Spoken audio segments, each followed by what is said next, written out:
All right. Well, thanks for joining me. And Stephen, it's great to see you again, and excited to be working with you on this search. I just thought I'd begin by having you tell me a little bit about the college and your experience at Menlo, and for someone who's never been there, what it would be like if they were to be walking the grounds. Sure. Thanks, Gabe. Uh, the the experience I had coming to Menlo may be informative and helpful for people who don't know our college to hear.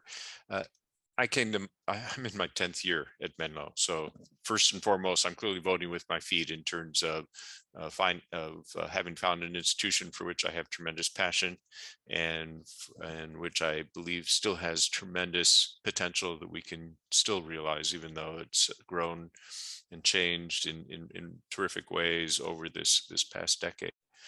I came to Menlo with experience at only very large uh, a very large school. I also had a non-educational background in my professional career, but the university I had been part of, which was a 16-year stint, was somewhere between 12 and 14,000 in the time I was there, which I didn't think of as that big at the time. And looking at Menlo from the outside in, I actually worried about whether it would be a fit because the university that I had experience with was large, had graduate programs, professional schools.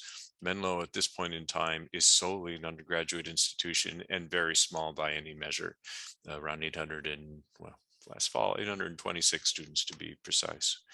Uh, the and yet, what I had discovered in coming to Menlo is the very special characteristics that I found resonate with me, and that I hope, Gabe, you'll help me find someone for whom those special characteristics will also be very meaningful. First of all, because of its size, it's an incredibly close community. There is no one who works for Menlo College in any capacity who doesn't know many of our students.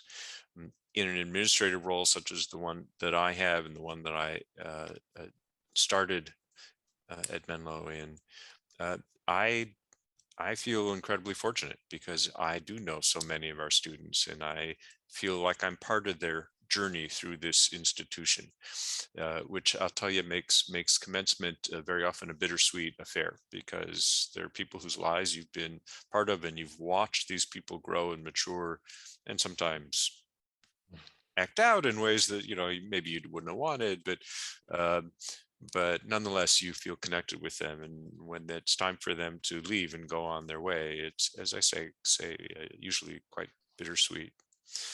But the institution does something particularly wonderful, which is that it's a meeting place for people from so many varied backgrounds. And my usual line is Menlo College attracts one of the more diverse groups of students you find in any one campus.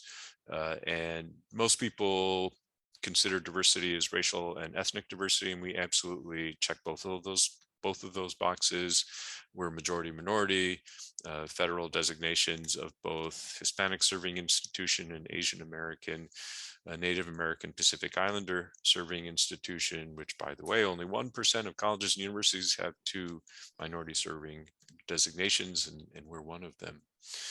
But we also hit the diversity boxes that are otherwise defined. It's geographic diversity because we attract students from all over the world and all over this country. Economic diversity. We have students whose families are incredibly fortunate economically, and we have students whose families struggle. We serve a lot of first generation students, uh, and we also support students whose walks of life are quite varied, including students who've grown up in the foster system here in this state. So it is very much a melting pot, and it's an opportunity for all of us to learn from each other, and that's where the size becomes such an important aspect. Uh, we have connected our star to Silicon Valley in that the education we provide students and the doors that we open for our students enable them, should they wish, to join the Silicon Valley workforce after they graduate. And most of our students do go directly into the workforce. But that's bringing Silicon Valley into our classroom and bringing our students into Silicon Valley as part of their 4-year journey and part of the specialness about Menlo College. And our students graduate ready to hit the workforce and contribute. And a smaller number of our students pursue graduate programs. It's a long answer to a short question. I'm going to stop there.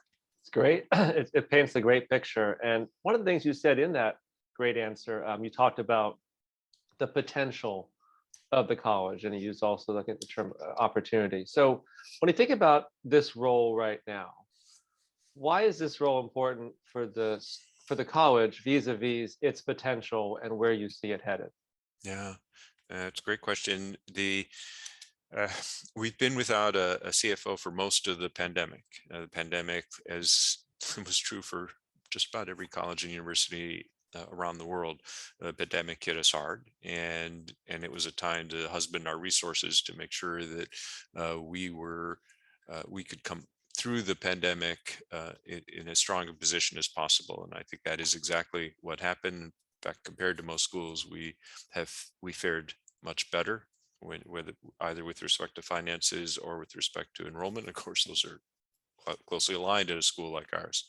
But we are now at a juncture where we're seeing the momentum that we had been enjoying right up until the onset of the pandemic research.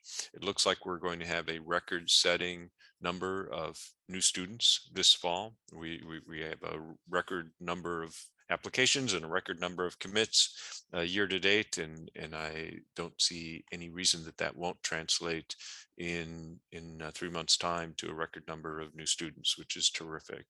Uh, it also aligns with the opening of our new residence hall, which is a very important milestone for us, and one in which we need to move forward with very carefully in terms of understanding how best to position our rates with respect to new students as we continue to grow enrollment, and whether we are positioning ourselves in the market uh, appropriately is another key question where the CFO will be important. Our sticker price is very high, and we're currently, because it's done so far in advance, we're now at this month's board meeting setting our tuition for fall of 23, and we'll be over 50,000 at that point as for tuition, and then housing, room and board, books are all in addition to that. So it's a sobering figure to go out there with, particularly young people whose families aren't supporting them or don't have the wherewithal to support them. Now, we make it possible for students of limited means to attend Menlo College because we provide a lot of support, and we package together for those who really aren't financially needy sources like Pell Grant and Cal Grant and institutional support to make it possible. Nonetheless, it's clear to me we're losing students who just can't conceive that we can put together a package that would make it possible now when our tuition is just under 50, and depending on what happens with inflation, once we cross that $50,000 figure, that becomes another issue. Some schools have reduced tuition and reduced aid.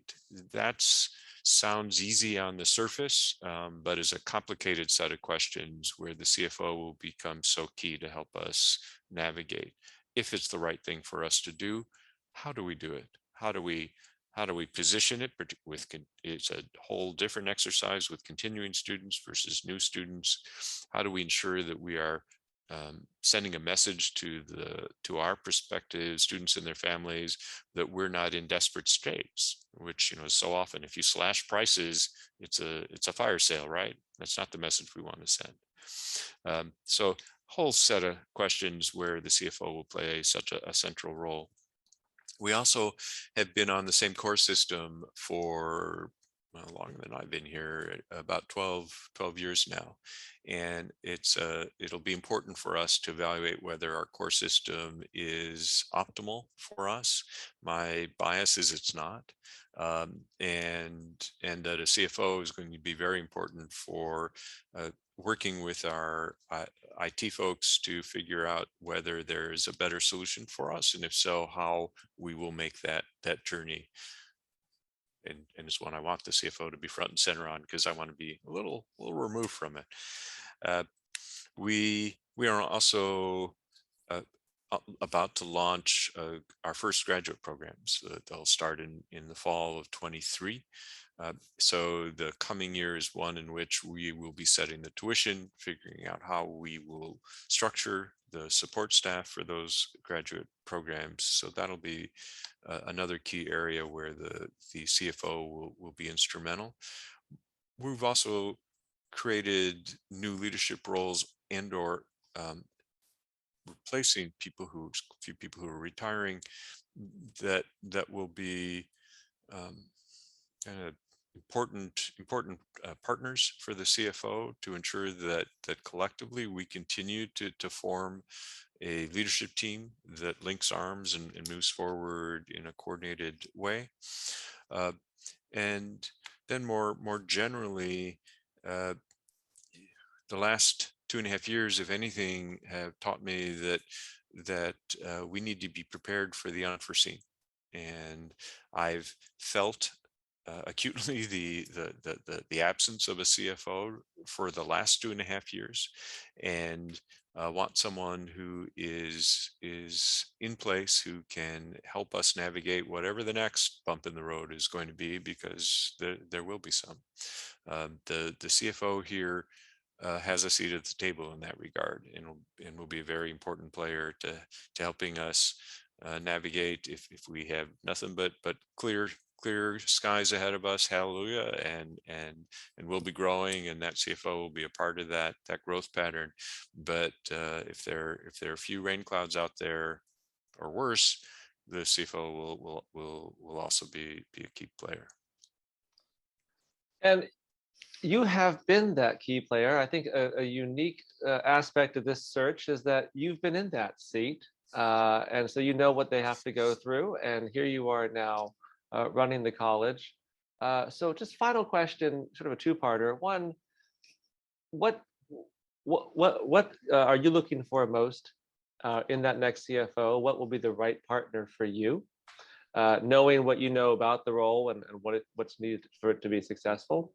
And I guess just two, on a very aspirational note, just for somebody who is maybe on the fence about applying or thinking about this, something just about Menlo that you feel is just going to be so welcoming and so amazing for that CFO who may not have heard of the college but would have a great time once they actually got here. Yeah.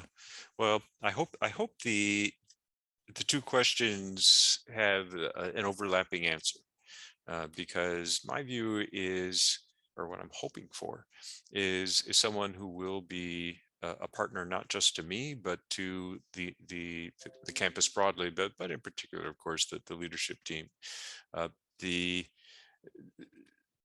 it is truly unique to small institutions, not necessarily to just Menlo College, but to small institutions, that every person in a leadership team is very much at the table. It sounds trite, but they're every voice counts, and I do my best to listen carefully to every voice. So I'm looking for someone who is ready to contribute in all ways.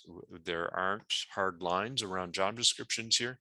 Yeah, maybe that's why I'm now the CEO. I don't know. Um, the if the right person will be able to work collaboratively with a range of people, and will embrace the full spectrum of what Menlo College is all about. So that there is no hard line between, say, administration and academics. Not that I'm looking for someone to dabble in course design, or worry about assessment of learning outcomes, but I want someone who cares enough about education and the journey our students take to have an interest in that nonetheless. And so uh, I I tend to put a lot of myself into my job, and I'm not holding that out as the gold standard for the CFO or anyone else on the leadership team. But it means that I want also to be surrounded by people I enjoy being with, and people who challenge me in good ways. Keep emphasis on the good ways, um, and who have passions in life that will be displayed in the way they approach their jobs. So uh, for me, and this now bleeds into your second question, all that affords the opportunity for the right person. And I say right person because for them, this is an environment that they may see themselves flourish, to do just that. And again, I go back to my own journey here. When I looked from the outside in, I was I was a little suspicious about whether this would be a fit. And frankly, even when I accepted, I thought, okay, this is maybe a 2-year stint. That's about as much as a place like this could challenge me. You know, which is a statement about me that is not flattering, but I'm full disclosure. But I was clearly wrong. I did not foresee the potential and the excitement and frankly the reward, where seeing the fruits of your labor, touching something and actually seeing how it responds, and then being able to continue to modify it because you aren't, even if you're moving on to another project, the last thing you touched is still right there in the corner of your vision, because that's the size of this place. I think that will I think the right person will find that incredibly rewarding and enriching, and will enjoy seeing what they can bring to Menlo College. I look forward to it. Well, I look forward to the rest of this process and this search. And having been on your campus many a time, I can say that it is a wonderful community, and this will be a rewarding job for the right person. Yeah. And so, thank you for your time, and really appreciate your thoughts here today. Thank Thank you, you. Gabe. Look forward to the candidates.